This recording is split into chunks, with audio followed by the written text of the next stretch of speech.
Hi, and welcome to another narration presented by yours truly, Cryptid Roost. Be sure to check out the blooper reel at the end of the video, which is then followed by the end screen where you will find more videos listed. So grab your coffee, sit back and enjoy the show. And don't forget, where fear is, happiness is not. Roadkill Alley. This awesome story is written by MakRalston. Be sure to check out their Creepypasta fandom page for further stories. MakRalston now has a book available at Amazon. It is titled KaMuffins, a horror anthology of just desserts. Be sure to check it out. The Amazon link is below in the description. Also be sure to check out his very own YouTube channel, Hauntformer. This link is also below.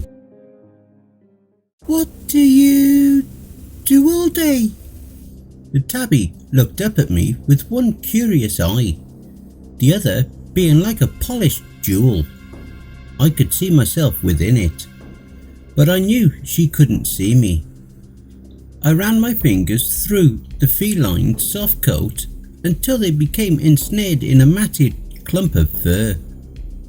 The cat let out a little whimper before resuming its daily licking of itself. No, seriously, what do you actually do all day? I said, both to the cat and myself. Sit around, eat mice, lick your puss, screw. Am I missing anything? The cat meowed an obvious no as I nodded in agreement, still caressing the thing's clumpy back as I watched its eyes tighten with each stroke. Where's your boyfriend, huh? Haven't seen him in a while. I looked up and squinted against the sun that was just beginning to set on Roadkill Alley, the highway just off the highway. The sign reads 55, but no one around here would be caught dead travelling under 80. Nope, all the people caught dead around here were doing at least above that, 85, 90. I can count. Unfortunately, most of the claims that the alley had made over the years weren't the jackasses booking it 105 down a residential strip. Nope, it was all the critters that paid the toll. Scrape! The sound of a snow shovel chafing the pavement only reaffirmed the aforementioned toll. There was no snow in Brackett County, but on Roadkill Alley, there always seemed to be a fresh 2 inches of flattened fauna. And today, the type of precipitation was a possum. 2 to be exact, and they clearly weren't faking it either. We like to call him Roadkill Randy, the proud owner and operator of that dark red, once bright metallic silver, snow shovel wrapped in his right hand with a missing pinky. Nobody ever got his actual name, but the nickname stuck as it quite suited him, both for his unusual pastime of collecting dead animals and because his hair, or hairpiece most likely, looked like a dead raccoon. He was an older man, maybe mid-50s to early 60s, and he seldom spoke. When he did, however, it was typically so thick and jargoned that it was hard to understand. So most of us just stuck to the niceties, smiling and waving, and maybe the occasional "Great weather, huh?" My mom claims he's hooked on pain meds or something, and that's why his speech is so slurred, but no one knows for sure. I've lived on Roadkill Alley my entire life, and Randy, well, whatever his real name was, has always been here. When I was just 6 years old, it was Randy that knocked on our front door to tell my dad that he had found Grover, our German Shepherd, stapled to the highway. Dad never told me that, of course, and instead fibbed the usual. He just ran away to soften the blow. It was my mom who told me a similar lie, that Dad had gone into the military when I was 8. I believed her for a while, but then one day, out of the blue, Mom sat me down and told me the truth. Dad was dead. The cops found his blood about a quarter of a mile down Roadkill Alley, but they never found a body. I like to think that he's still out there, but I know he's never coming home. Mom does too, and she's not the same because of it. That's why we are strays, right? I said, tickling the cat's ear as it perked to the sound of the scraping shovel, scooping up the cooking entrails that caked the street. Randy looked up at me with a blank and curious look across his face. And it doesn't take a high IQ to know what happens to curious cats, especially out here. "Is that your cat?" he said, a crack split in his voice. "No," I simply said. "Not yet." He flashed me a smile of yellow teeth, about as genuinely as he ever had, pouring the contents of the shovel into a bucket that bordered the street and his yard's grass. "Don't let her wander off," he said, wagging a finger at the feline. "The road's not a safe place for a kitty cat." I nodded in understanding, hoping to dismiss the man who was now swaying from side to side by the arches in his boots, still eyeing me with that toothy grin. After a long and awkward silence between the two of us, Randy's smile tucked away beneath his splotchy beard, and with a nod of his head, he began sauntering towards his pickup, snatching the bucket filled with the opossum's guts as he did. A flick of his wrist later, and the engine rumbled to a start, flashing a set of fading headlights against his garage door and throughout his darkened house. And that's the second time I noticed it. The figure. It was what appeared to be the outline of a person standing somewhere within Randy's house. The first time I saw it, I thought I was just seeing things. I was 9 years old and trying to catch a rabbit in my backyard. The little hare bolted past me and I scrambled to catch it, but was too slow. It shot underneath our fence, and despite my mother's best wishes, I hopped it, not unlike a rabbit, myself. I was in Randy's backyard, and just as the sun was setting, the yellow glow from the horizon allowed me to make out the likeness of someone standing, ever so stilly, in his home. It could have been him, but it didn't quite resemble Randy, the arch of his back. As soon as I saw it, the blinds were drawn shut, and Randy emerged from the back door with a wild look in his eyes. My mother scolded me harshly after he returned me to our home, insisting to 9-year-old me that Randy lived alone. But I knew now that he didn't.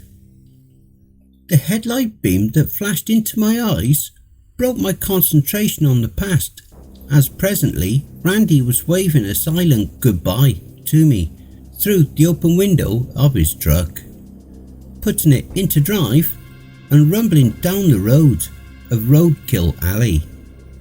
I turned back to the house which, through the window, was bathed in nothing but sheer blackness where the figure once stood. I squinted both to shift through those shadows in the window and to wonder, should I knock? I clacked onto the rustic and wooden door 3 times. the feline at my feet rubbing against my jeans and purring. After each of my taps, only the reverberated knocking from within the dormant house answered me. I was about to attempt my fourth knock when I noticed my shadow begin to spread across the chipped paint. Headlights. I snapped into a ducking position, hearing the rumble of Randy's truck approaching as I jabbed myself into a nearby thorn bush, biting back a whimper and only praying its dense leaves might conceal me and the kitten. But I knew what curiosity had in store for the both of us. The engine rumbled as I watched Randy rush inside his home, only to, moments later, emerge with a brown paper sack, sopping with some unknown liquid like a mushy tea bag. He mumbled something to himself, put the truck in reverse and hightailed it out to the driveway once again. Only this time he didn't realise that he had two stragglers booking it behind him. Screw curiosity. I refused to give the cat a name after what happened to Grover all those years ago. But if I had to, I'd have called her Mittens, because of the cute little white tips on the end of each of her paws. That cat, which sat plumply in the basket of my bike, didn't so much as meow for the entirety of the ride, despite the herky-jerky terrain as I distantly followed Randy in his pickup. It was dark now, and all I had to follow was the disembodied trail of red brake lights that'd flash every now and again, and the smell of the festering animal carcasses that streamed from out of the bucket. Had the limit for these country roads been even 10 miles an hour faster, I would have been left in Randy's dust. Thankfully, he was a slowpoke, and the turn signal up ahead led me to the conclusion that he was almost at wherever he was headed, which must have been the place called Jim's Body Shop, just up the road on the right. All this way for a couple of truck repairs? Randy hopped from the high-rise pickup, still clutching that soppy bag in his hand, and with the other lifting the roadkill bucket from the bed, carrying it inside with the jingle of the front glass door chime. I dismounted the bike and popped the kickstand for the cat, which followed me with its one seeing eye, as I snuck up to the hazy window of the auto shop, carefully positioning myself behind a sun-bleached window painting of Santa Claus. It was June. The little room that Randy entered was timber and dank. The walls were lined with rusty wrenches, sockets and other tools. The carpet was stained and gritty. It seemed that, as he walked across it, Randy fit right in. "How are you, Jimmy?" I heard Randy's muffled voice say through the glass, setting the bag on a similarly coloured brown countertop and dropping the bucket to his feet. The man behind the counter, assumedly Jim, leaned forward and took a non-consensual noseful of the infectious stench, puckering his face as he looked out the glass windows probingly. When he saw no one and heard only crickets, he settled his eyes on Randy. "Well, look who the cat dragged in." Jim half-arsedly smiled, biting a cigarette in his mouth, but not smoking it. "It's been a while, Arthur. How are things?" Arthur? Randy's real name was Arthur? Randy still suited him better. Fine. Randy smiled. "I got more shit for ya." "Yeah, I can smell it," Jim said, looking less amused by the second. Randy leaned down and lifted the metal bucket with his 4 fingers, tipping it against the counter in order to show him its contents. Jim winced, nodding to tell Randy that he could lower it. "Salvage the small intestine," Randy said. "Maybe 15 square inches of usable fur. About one eye." "About?" Fine. One eye," Randy grumbled. "And what's in the brown bag? It's leaking all over my counter," Jim said, plucking the unsmoked cigarette from his lips and aggressively dipping it into a nearby ashtray. Randy nodded over at the bag as Jim uncrinkled the stained paper, squinting inside before scoffing a hot breath and closing it up. "I appreciate it, Art. "But we got people for kittied parts. You remember Sam?" The nurse fella, right?" "Yep, he's our supplier for this kind of stuff," Jim said, scooting the bag towards Randy. "So you don't want it?" Randy asked. Jim shook his head. "We can give you the usual rate for the pelt and the guts. I don't know if I can sell a single eye." "I've bought single eyes before."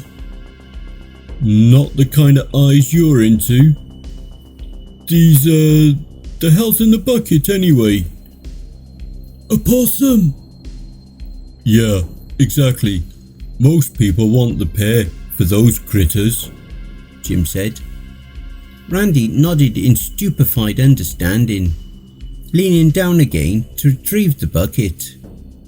Jim took it, apprehensively as hell, and handed a wad of cash over to Randy, which he quickly pocketed with a friendly gesture of a nod, turning to pick up the brown bag off the counter and trudging through the glass door with another waning chime. I pushed myself against the shadows that crept along the building. Randy didn't see me, and after a flash of his headlights, once again, he rode down the road and into the night. I didn't follow him this time, however. "Welcome to..." Jim stopped midway through his nicety, noticing that I wasn't his typical clientele. His face sagged in confusion before the innocent enough demeanour curled into a predatory-like gleam. He continued to wipe the dark stain on the counter with a rag as I took a step back. "Well, what can I help you with, sweetheart?" "What were you just doing with Randy?" "Who?" "Arthur," "Oh, Arthur," he said, studying my unchanging expression. "You saw all that?" "Yeah, I did." Jim nodded, looking down at the bucket behind the counter with erect nostrils and back up to me. I inched closer. "How do you know him?" "Neighbour." He nodded again, biting on the inside of his cheek. "Arthur's harmless, I assure ya. A lot of guys we get in here are brash. Real aggressive hunting types mostly. But Arthur, he just scrapes up the scraps. Roadkill." "I know," I said. "Why does he do that? And why are you buying it?" "You know, you sure ask a lot of questions, girlie. But here's one for you. What's he got?" Jim said as he lifted a finger to his temple. "Up here, I mean. Some of the guys and I were making bets. Is he, retarded?" I swallowed as I noticed Jim's eye contact dwindle beneath my eyes. "I don't know," I said. "Maybe drugs." Jim nodded, content with my answer. "Jim's is a body shop in every sense of the word. And we aren't the only one around." Thankfully, competition is pretty scarce. You sell body parts? I asked, cutting him off. He nodded silently, both to confirm my suspicion and to commend my keenness. Buy 'em and sell 'em. Arthur found us because he lost a finger in some accident years ago. Something about him talking to a birdhouse he was building or something, he said, rolling his eyes. Probably power tools. We get fingers all the time. Anyway, one of our suppliers at the hospital told them about us, and the rest is history. You'd be surprised at what a person would pay for a well-functioning heart, lungs, kidneys, whatever. Hell, even a finger. He stopped midway through his nod. You know how much your heart is worth? I shook my head. $1 million. Now, of course, a lot of these fat sons of bitches walking round got a lot of shit clogging them up, which only diminishes the buying price. Come to think of it, they don't do much in terms of walking anyways. But driving only helps the shop too, I suppose. He clicked his tongue, drumming a crescendo of fingertips against the countertop. Still, $1 million. He smiled. Though, that's for a heart. Kinda important if you want to spend that cash. You know how much your skin's worth? I shook my head. $10 per square inch on the black market. About 30 grand a person. Unless it's a little person like you, he said with a faint chuckle.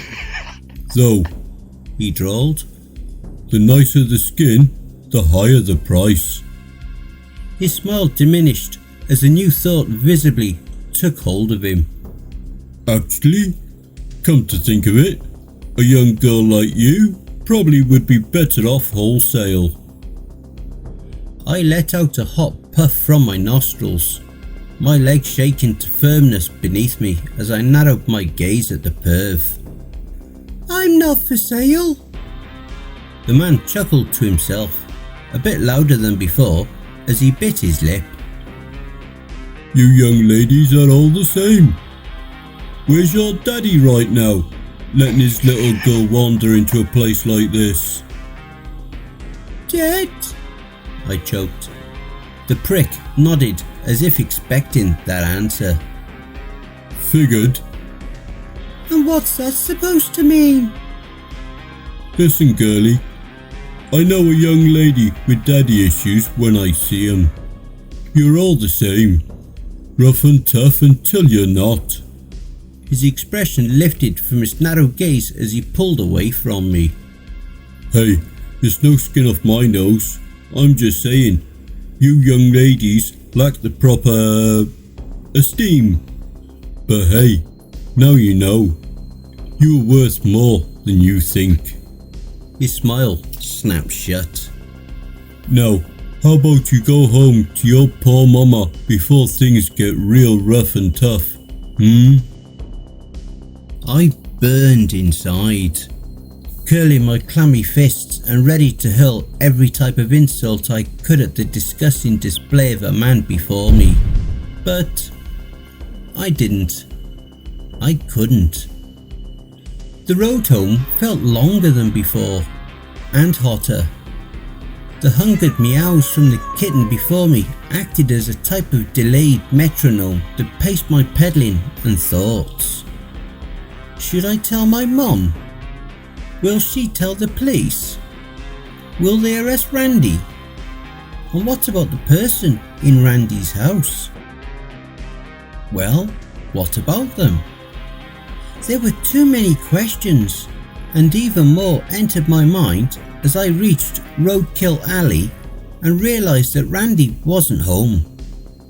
His truck wasn't there. This was my chance to answer some of those burning questions. I unmounted the bike and lifted the hissing cat to my chest, scurrying across the front lawn, clouded in perpetual darkness. I couldn't see an inch in front of my face, yet I knew every hill and hole, most of which I dug myself. When I reached the fence line, I dropped the kitty to the grass and heaved my tiny body over the wood, landing on my feet, as I heard the cat from the other side benedict me with a final faint meow. There was a little light shining through the blinded glass windows of Randy's house, perhaps the dimly lit one just above the stove. It was barely visible from where I was crouching, but a snapped and dangling blind allowed me to see into the murky house. When I finally reached the window, I shoved my face against the chilled glass, nervously sighing a warm breath that coated the pane with a foggy splotch. I could see myself in that splotch, at least a muddied version. I got lost in that sight of myself for a moment. I hadn't really looked at my own face in some time. I lifted my wrist and wiped away the breath stain with my sleeve, my own face along with it. And that's when I saw it for the third time, the figure. It was outlined again, like a stencil against the obscurely veiled light. Yet this time, because I was but feet from the figure, I began to trace its features. And the more I did, the deeper my heart sunk into my stomach, as the form within the house seemed all too familiar to me. Dad. I choked out a snivel, catching my breath as a stream of hot tears flooded my cheeks instantly. Without hesitation, I clutched the icy handle on the window's frame and lifted it. It let out a shrill squeak as I pushed my form through it without thinking twice. I landed on my feet again, just as they thud against the tile flooring. The sound bounced off every wall, and as I looked towards the form of my dad standing in the middle of the dark room, I noticed the other figures that I hadn't seen before. A cat, a deer's head, the body of a raccoon, a squirrel, a bluebird sticking its stuffed head out of a stained birdhouse, the form of a young girl, and my father, all taxidermized. Some were misshapen, crudely fashioned together with wooden dowels and googly eyes. Others were more perfected, though I used the term very loosely. My dad, who maintained the same shape as he once was, at least in my mind's eye, simply looked off when it came to the details. The contours of his face, now deteriorated and rotten, and plastered into an expression of a deer in headlights. And thankfully, even what I could see was cast in shadow. I swatted the flowing salty tears from my eyes as I approached what remained of my dear old dad. I lifted my hand just to touch him once more as a streak of light shone over his warped face. I turned my eyes at the sight of it and sniffled, now holding his hand in mine and letting the pain tears wash over me. But our reunion was cut short when I realised where that flash of light had come from. Headlights. I pulled back from my dad, nearly tripping over a stuffed turtle with a tiny top hat, and fumbled into the corner where no light shone. I shot my glance behind me to the opened window, but seconds before I was about to scale the wall, a creaking noise interrupted the silence, before silence filled the house yet again, and I froze, paralysed in my tracks, but feet from freedom. The clacking of boots against the hard tile stopped when Randy entered the kitchen, blocking out the dim light and turning to face his morbid display of taxidermy. He let loose a toothy grin and placed a large brown bag atop the cutting board. A bag sopping with a dark, viscous liquid, not unlike the smaller one he brought to Jim's. I'm home, he said in a sheepish voice, petting the little squirrel perched on a log and turning to face the other still and silent members of his collection. He then hesitated, resting his eyes on the turtle that I had bumped, and reaching forward to drag it into its original position. Randy's eyes lifted to scan the room of motionless faces. He scoffed at himself, turning back to the kitchen when the cat, whom I had hypothetically named Mittens, and who apparently snuck through the open window, meowed from behind me. Just once, but that was enough. Randy snapped back to face the group of still bodies, focusing his attention now on the tiny cat whose googly eyes left a white stain in the otherwise black house. Were you talking, Whiskey? He said, leaning down to face the cat, but refusing to touch it with his trembling, pointing finger. I held Mittens back from the light and watched as Randy awaited an answer from the dead cat's carcass. After an endless minute of silence between the two, he stood, scratched his head and retreated to the kitchen once again, frequently looking over his shoulder at the cat. And that's when the one behind me hissed and dug its sharp little claw into my calf, causing me to swat down at it angrily and part my lips into a single careless and hushed word. Stop! Randy's body jolted as if he heard a gunshot, only it was the timid voice of a young girl that spooked him so badly. He locked eyes with the dead girl's stuffed corpse that stood in the dark room and gasped in his typical clumsy cadence. What? What did you say? I held my breath. I said, what did you just say to me? Damn it. The lifeless girl just stared ahead with dead eyes. Randy knelt down before her, reaching her eye level. I scooted ever so silently against the wall, still covered in darkness, until I was just behind her bony body. Randy leaned towards the girl, trying to listen for something, anything, and that's when I shoved her, the body of the girl cracking into Randy as he screeched, flailing backwards and shuffling to his feet. He caught a jagged series of breaths as he bolted to the front door, unlatched it and ran into the night in less than a heartbeat, and mine were rapid then. I shot up, grasping the girl's cold body before it could teeter and fall onto the floor. Her skin was taut and tight, and its leathery feel both disgusted and saddened me. I then heard wailing outside as Randy ran through the front lawn, scared out of his wits, as if he had seen a ghost. I staggered over to the front door and poked my head beyond the door frame.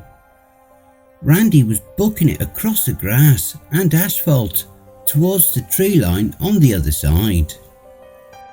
To my distant left then, I heard a shrill gasp. My mother. She was still wrapped in her pyjamas and had opened the front door to our house, probably because of Randy's screams. But when she saw me, the pain in her eyes, even from hundreds of feet away, she knew that something was very wrong. It was. I had to tell her about Dad. And in the stir of the moment, I guess we both didn't notice the truck, nor hear its horn. That semi tore through Randy in less than a second, showering Roadkill Alley in $30,000 worth of mangled flesh. Not that he was worth that much. The truck squealed to a halt about a mile down the road. Whatever was left of Randy, probably somewhere between its fender and grill. My mother let out a horrid scream as she rushed towards me, her eyes filled with tears and questions, to which I had no answers. And despite seeing the outside of the semi, as well as Roadkill Alley, coated in Randy's insides, I couldn't help but ask one more question myself. How much could I get for all that?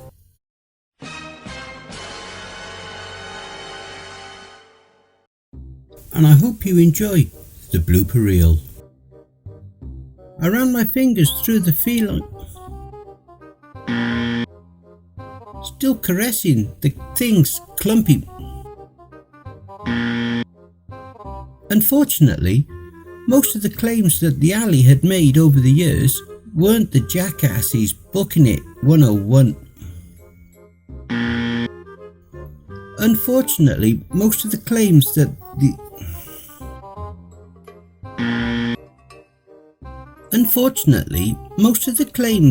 the for fuck's sake. Snatching the bucket filled with the opossum guts had the limit for these Randy hopped from his high-rise pickup, still clutching that soppy bag in his hand, and with the other lifting the roadkill bucket from the bed, carrying it inside with a jingle of the front. Fuck's sake. Randy nodded over at the bag as Jim uncrinkled the stained paper. I landed on my feet again, just as they thud against the floor.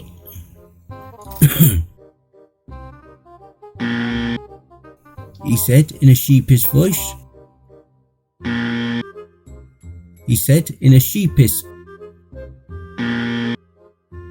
Randy leaned forward toward.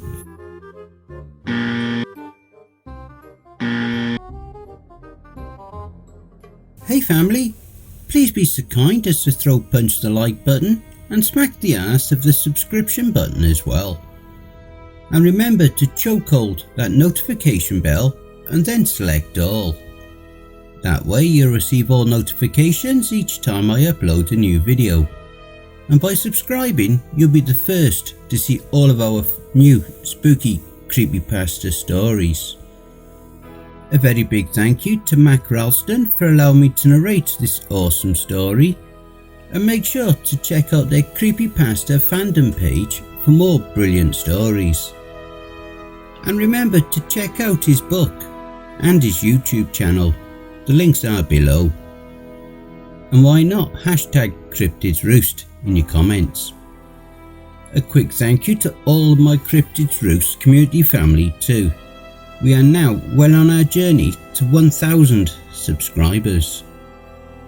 If you would like to support us and throw me $1 or $3, I'd be very much appreciative. I do have PayPal, paypal.me/cryptidsroost. Alternatively, I have an account at buymeacoffee.com. You don't even need to register on either site to donate. I have a subreddit if you have a story you've written that you would like me to narrate for you. You can also follow us. All my socials are contained within the Linktree link below. And don't forget to check out the end screen, see above. That will also list some more videos in my back catalogue. All the links are below. Take care everyone, and I hope you all have a wonderful and peaceful night. And don't forget, where fear is, happiness is.